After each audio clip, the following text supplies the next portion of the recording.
Welcome to the Thinklings podcast, a conversation where good thoughts help renew the mind with the Word of God.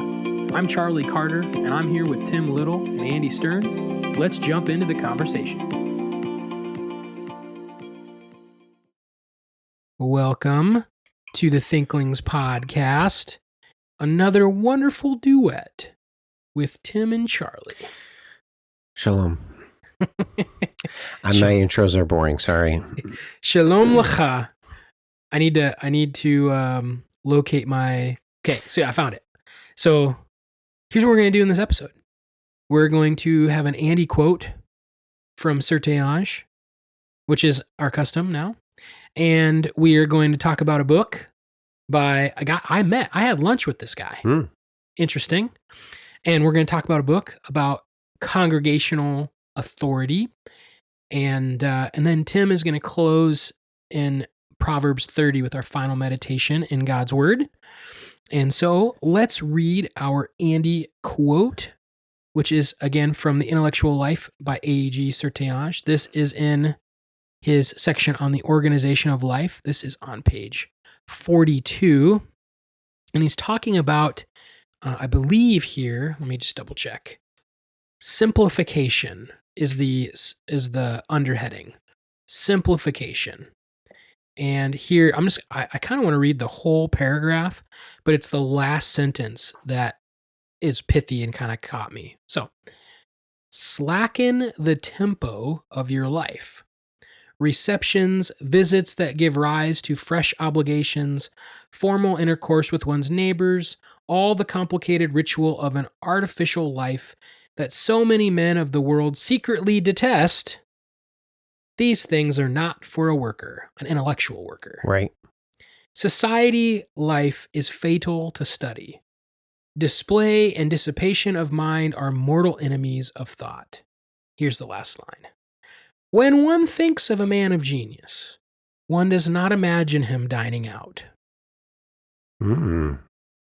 So imagine like a really smart genius of a man who's made some amazing discovery. You're not imagining him out on the town partying with his buddies. You're probably imagining him in his office, reading a book, writing something down. Maybe there's a chalkboard involved. And fasting. I don't know why that came into it. Yeah, he's not eating. So I just like that quote. I'll read it again, that last sentence. When one thinks of a man of genius, one does not imagine him dining out. It's almost like the life of the society, the entertainment, that kind of craziness of life is antithetical in Certeage's mind to the intellectual life. And not that you can't dabble, but I like that too, where it's like you go out there and you see all these people, and what does that do? It brings all these other obligations up, and then you're going there and you're doing this, and you secretly hate it, but you keep doing it. And all the while, you're not reading any of your books. You're not accomplishing any of the things you wanted to. Anyway, so stop dining out. Go home and read a book. So, anyway. Well, so that's number one. We did number one. Number two, we have that thing. Books and business. Let's talk about a book. You're on. Okay, so here's the book. It's one of the 9 Marks books, and I think there's a series. It's the Church Basics series. That's what they call it. This one is written by Jonathan Leeman, who affectionately referred to me as Charlie from the front row at the conference I went to. At that time, I had a much burlier beard, and it stuck out. Anyway, and I sat in the front row. So anyway, the title of the work is Understanding the Congregation's Authority. Understanding the Congregation's Authority. So this is a topic that most of our circle of churches would likely agree with the ends of what we're talking about here. That in the church, the structure of the church, the congregation is the one who's really in charge. Now, that you should have a pastor or pastors who are leading a congregation, and a congregation should be willing to follow the lead of the pastors. And then you have servants in your church who, as certain needs arise that aren't prayer and the preaching of the word, you should have these servants selected to do those things. But the servants, the deacons, that's what the word deacon means, is servant. Those do not hold actual authority in the church. They might have influence, but from a polity structure, it is a elder or pastor-led congregational government. And that's what I was taught in seminary. That's what I was taught in my undergrad. Mm-hmm. That's what faith teaches. And so ultimately, that's what this book is about. And we wouldn't really have much of an issue to make with the conclusions that Lehman draws. However, I think there's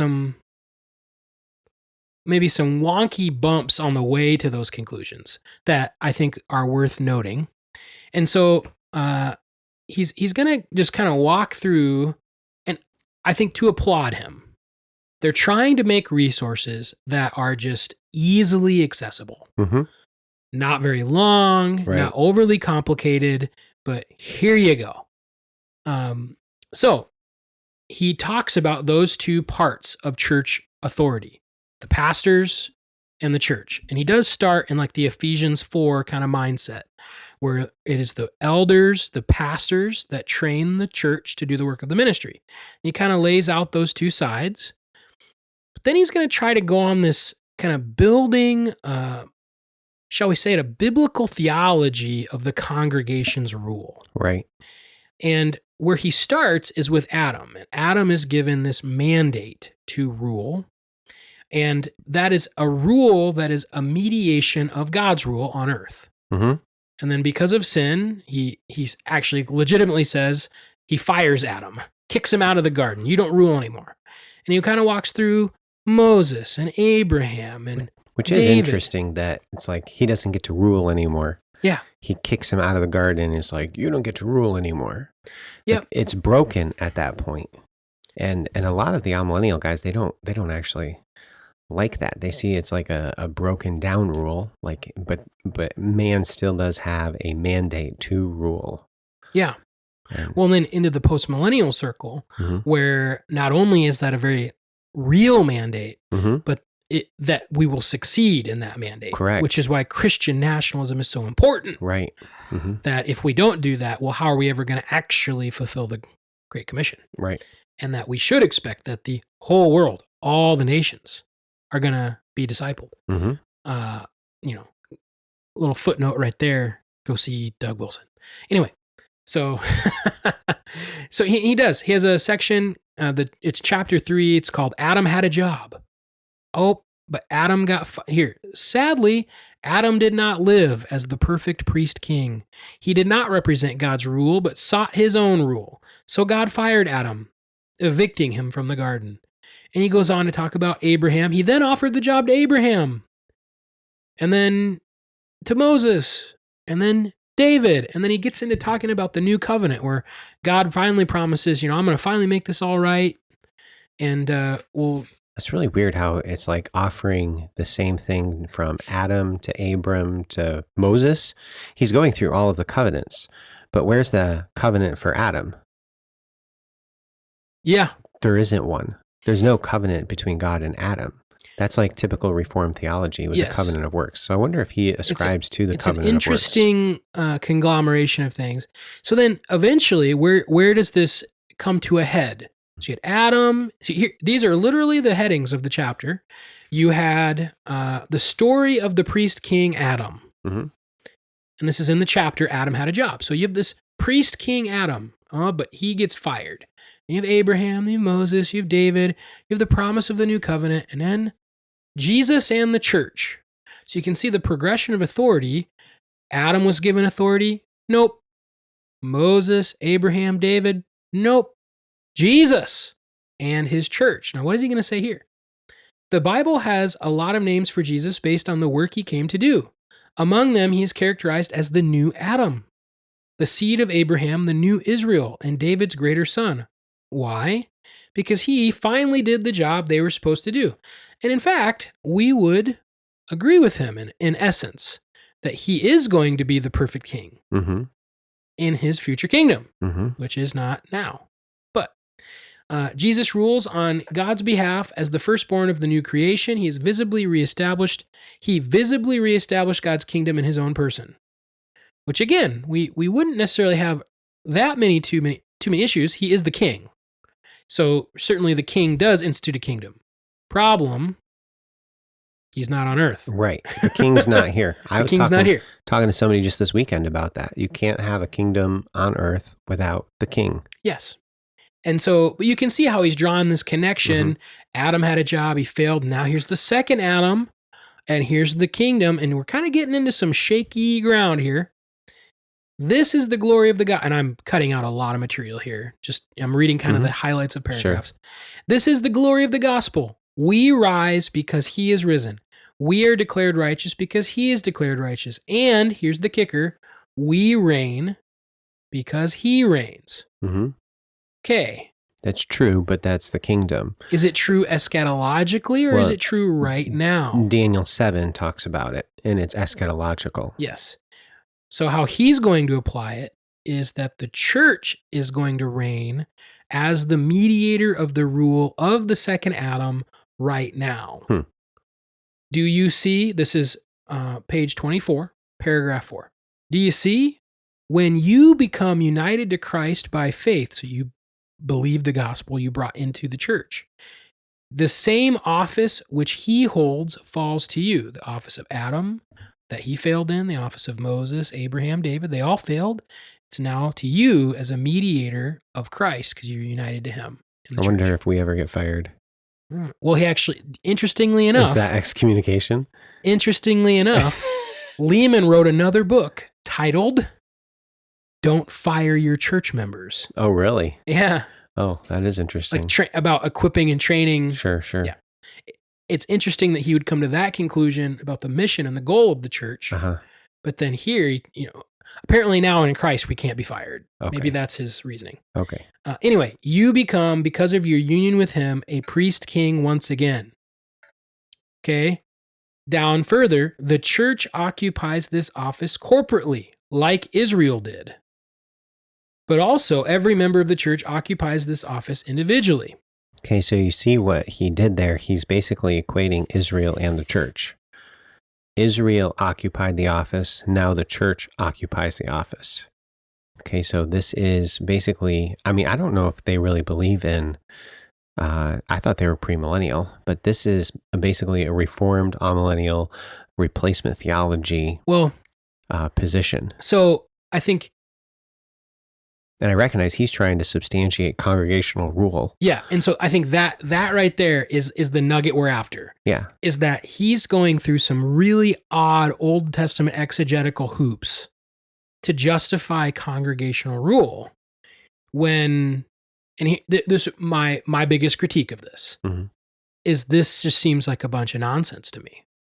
That none of these Old Testament passages, the New Covenant passage in Jeremiah 31, the Davidic covenant in 2 Samuel 7, God's edicts to Moses or to Abraham, none of those are written intended to talk about congregational government. And you're drawing this really, I would call a very thin thread of biblical theology. And then threading the church into that. And I just think that is unnecessary.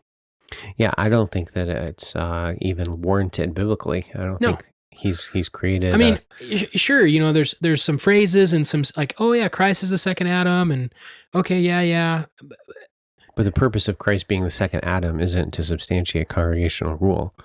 Yeah, I think he's got some loose words pulling things together, but case in point, let's go to a natural, straightforward hermeneutic. There is no Jewish believer who would read any of those passages and think, congregational authority. You're really grasping at something that's not there. That's my sense of it. Now, that being said, as already mentioned, we would agree with his conclusion. Right. An elder-led congregational government. Don't like any of his Old Testament theology building up to it type of stuff. Think that's a bunch of nonsense. So let's get to the next chapter. After Adam had a job. I prefer the pastoral-led. Pastoral, yeah. I know it's the same office, but The bishop led. Let's go with bishop. stop How's it. that sound? Stop it. I was just reading today. I like the word pastor as far as the leadership component. Yes. That title fits more of the manner and mode of the leadership. Yeah, and that is our common vernacular of the pastor, elder, bishop. The office in the church is the pastor. I was just reading in a Hebrews commentary earlier today, and they're referring to some of the early bishops. That was the common term, the bishop of so and so. The bishop of Rome, and you're like, ooh, it's a pastor. Interesting that we use the word pastor. Some people use the word bishop, and then there are people that love the word elder now. Anyway, so chapter 4. So he talks about all this Adam having a job. It's getting transferred to the church member. Don't really like that line of reasoning. That's our big summary there. Chapter 4. Now Jesus gives the job to the church, and I do think he's correct here.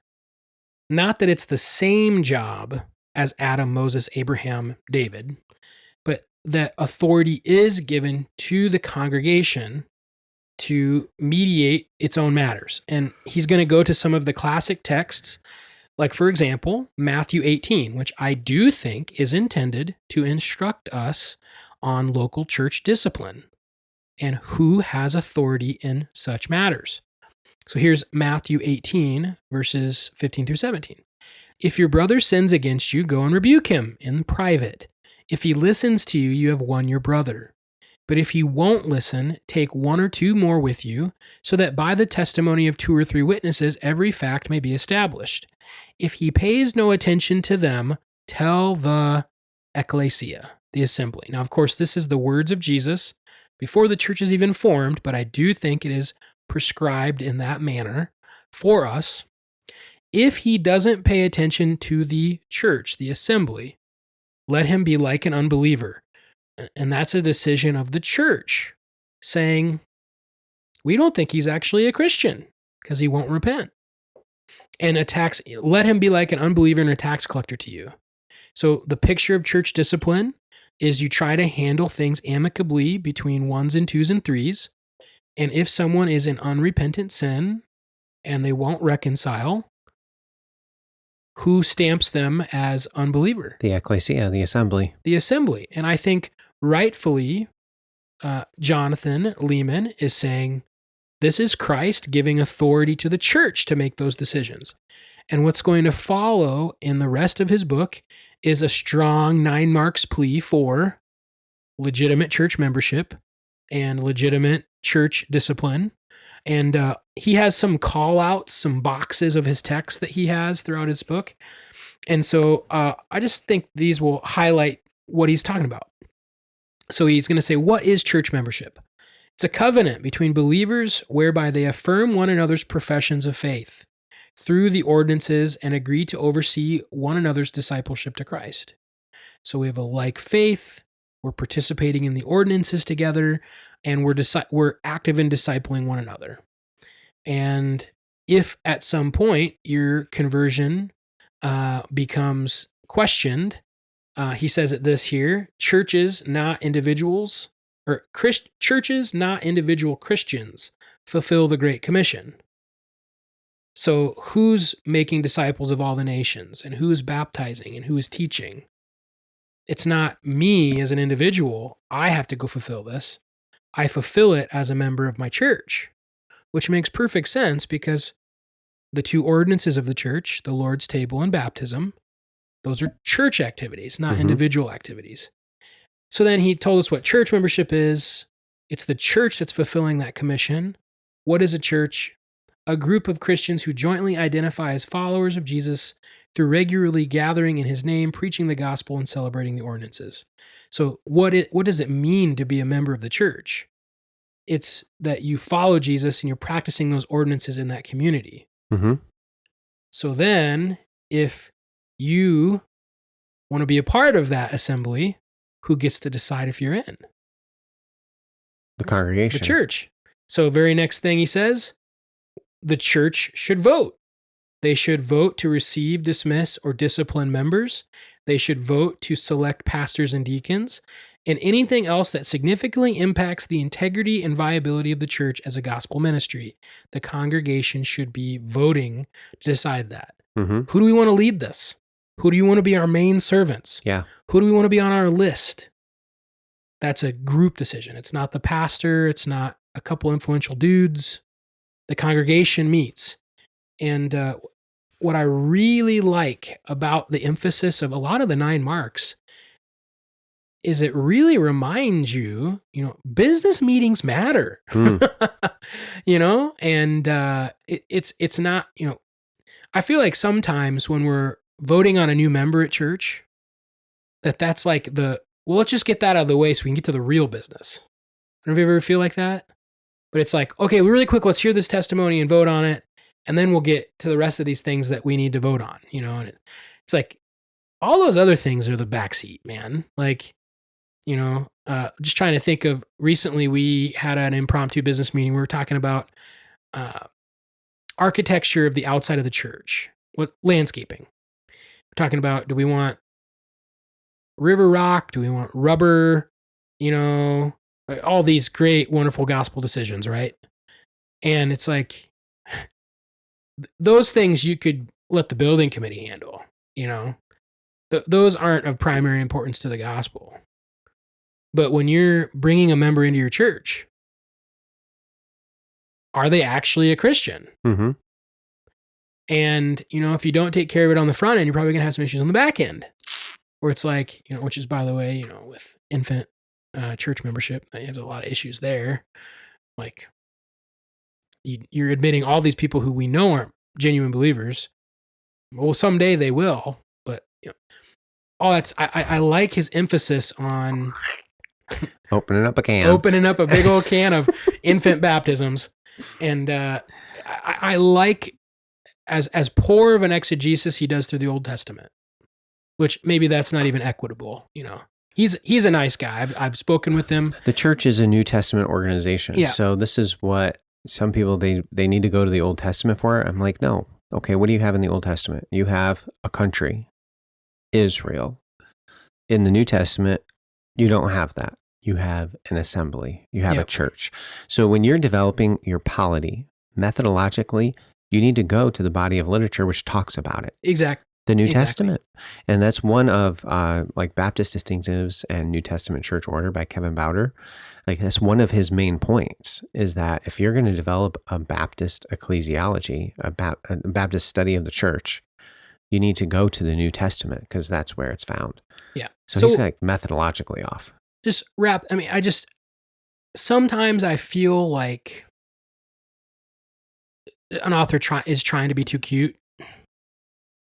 And it just seems like, it's just like, why are we focusing on all these things of the Old Testament that have nothing to do with this? Now, to be fair, that would, we say that from our position has nothing to do with it. Obviously, he would take a different viewpoint to that. But that would be my critique, is that a lot of wonky Old Testament things going on there. But I think the conclusion argued from the text you would assume, Matthew 18, for example, does give you a nice basis to think through the authority of the congregation once he's interacting with the New Testament passages that deal with it. And so, just get a copy of it and rip out the first 3 chapters and then read like 4 through the end and you'll be golden. Okay. So I would give it a low rating. Okay. I would think it's still good. But I think a lot of things that could confuse at the beginning, I'd give it maybe like a 2 or a 3 on our goodness scale. I would encourage you to pick up Baptist Distinctives and New Testament Church Order by Bowder. Be probably a better buy. This would be supplemental.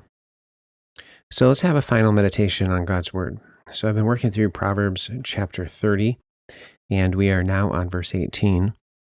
3 things are too wonderful for me, 4 I do not understand. The way of an eagle in the sky, the way of a serpent on a rock, the way of a ship on the high seas, and the way of a man with a virgin. This is the way of an adulteress. She eats and wipes her mouth and says, I have done no wrong. Under 3 things the earth trembles. Under 4 it cannot bear up. A slave when he becomes king, and a fool when he is filled with food. An unloved woman when she gets a husband, and a maidservant when she displeases her mistress. So I'm going to stop there. We're looking at 2 different sets. 2 times it's 3 things, or for 4. Does that sound a little bit familiar? Amos. That's right. So we have the same number parallelism in Proverbs 30 as we do in Amos chapters 1 and 2. Whereas Amos is pronouncing judgments against various nations, here we have wisdom being imparted to the reader from the mouth of Agur. So we have the 3 things that are too wonderful for me and 4 that I do not understand. These are good things. And in the next set, we have bad things. Under 3 things, the earth trembles. Under 4, it cannot bear up. So you have this good, and then you have this bad. In between, you have this proverb about the adulteress. This is the way of an adulteress. She eats and wipes her mouth and says, I have done no wrong. That proverb functions as like a transitional proverb between the good and the bad.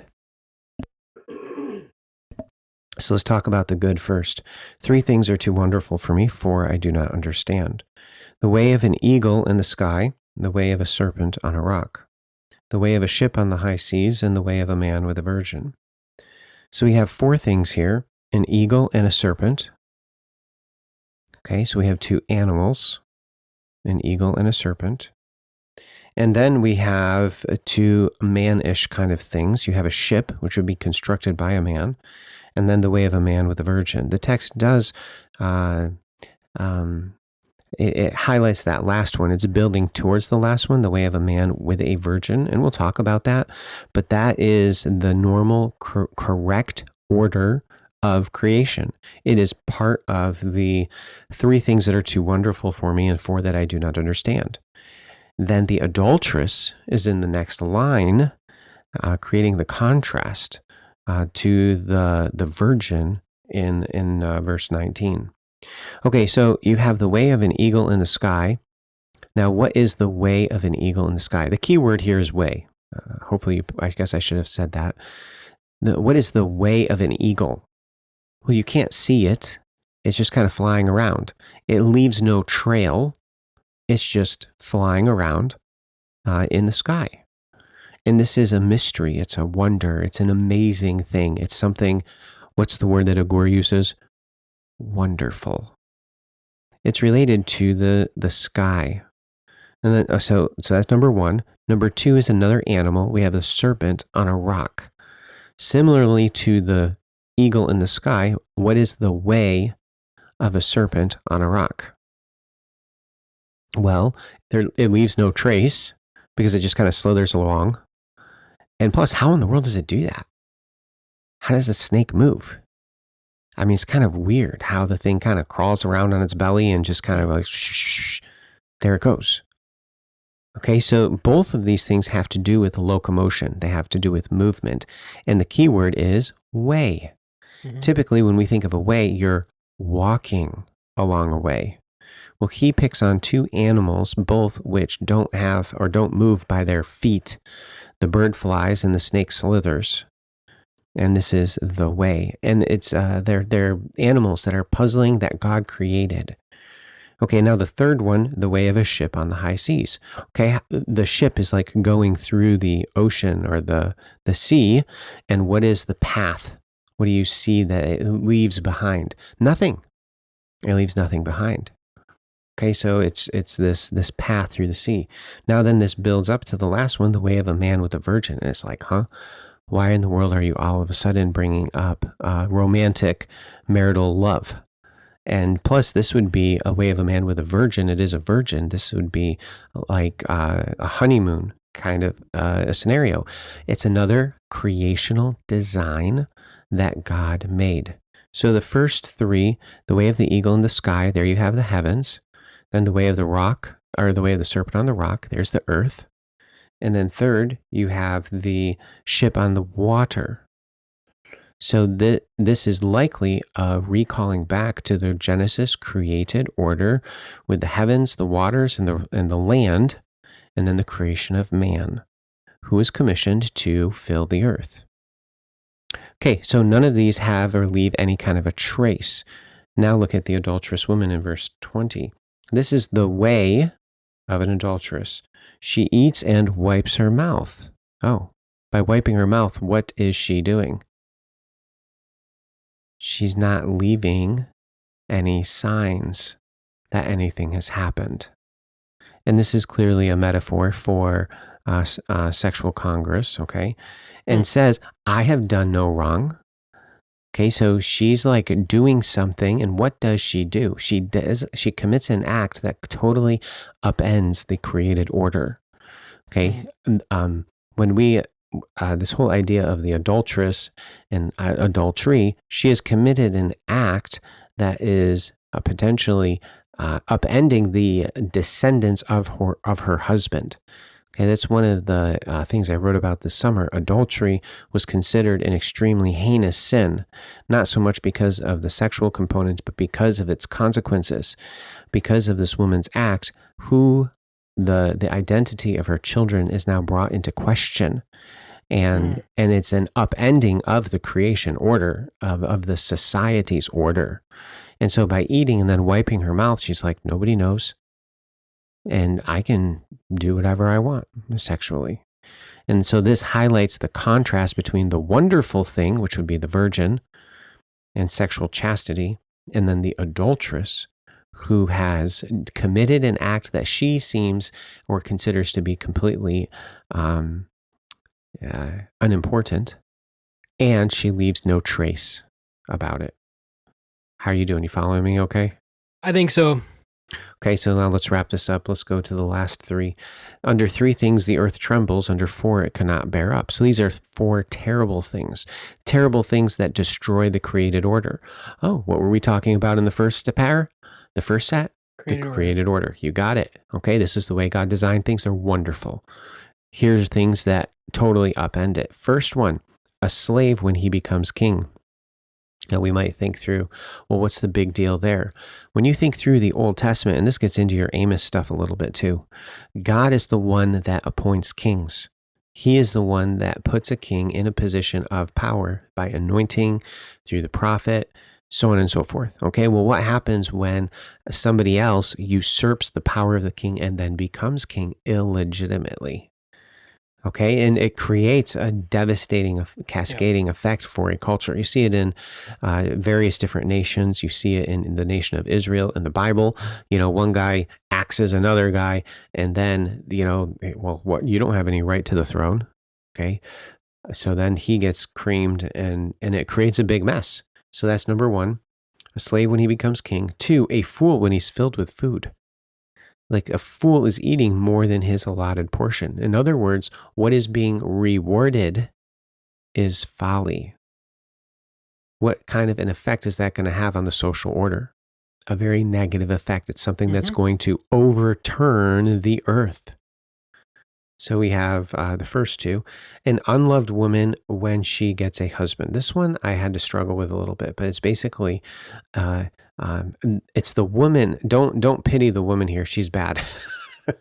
I was like, is this some poor woman that's married to some guy and he hates her? And so I was kind of like, is that what's going on here? And it's not.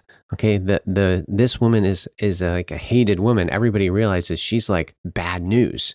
Well, what happens when a guy marries a bad news kind of a girl? What is it going to do to the social order? Bad news. Bad news. You got it. All right. It's like he married a woman that's going to make a mess of his home life, and then that's going to create problems where?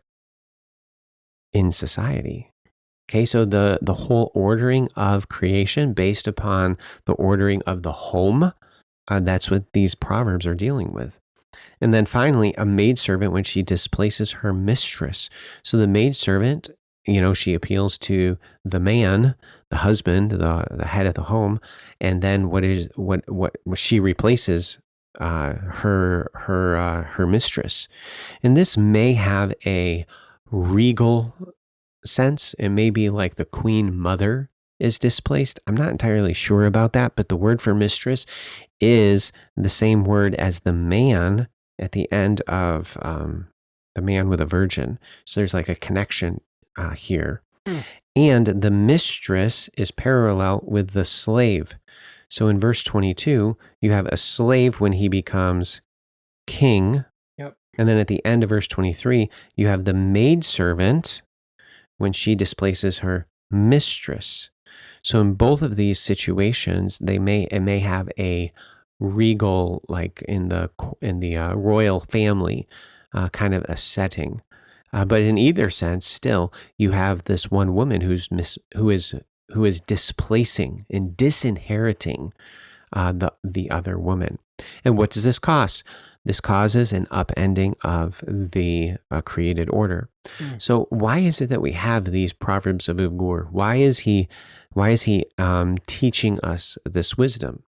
It's actually the same practical theological truth that I've been mentioning throughout this time period. And the main idea is this idea of contentment. Where has God placed you in this life? Okay, He has placed you in a position of power and influence. He has placed you in a position of wealth. He has placed you in a position of poverty. In our day and age, we can advance our lot in life, and Paul has something to say about that. But the means by which you pursue that advancement needs to be in the fear of the Lord. And these people are pursuing their own desires. And what does it do? It creates a mess out of the created order. So, God's design for creation, what is it? It's wonderful. That's what he said. Okay? 3 things are too wonderful for me, 4 I cannot comprehend. But be aware of the three things that overturn the earth, and live in light of the wisdom of Gur.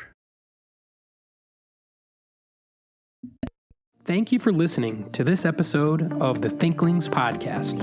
We would love to hear from you. If you have any feedback, suggestions, or potential topics that you'd like us to discuss, you can contact us through our email, thinklingspodcast@gmail.com. Remember, don't let this conversation end with this podcast. Read good books, talk about them with your friends, and always continue to cultivate your mind.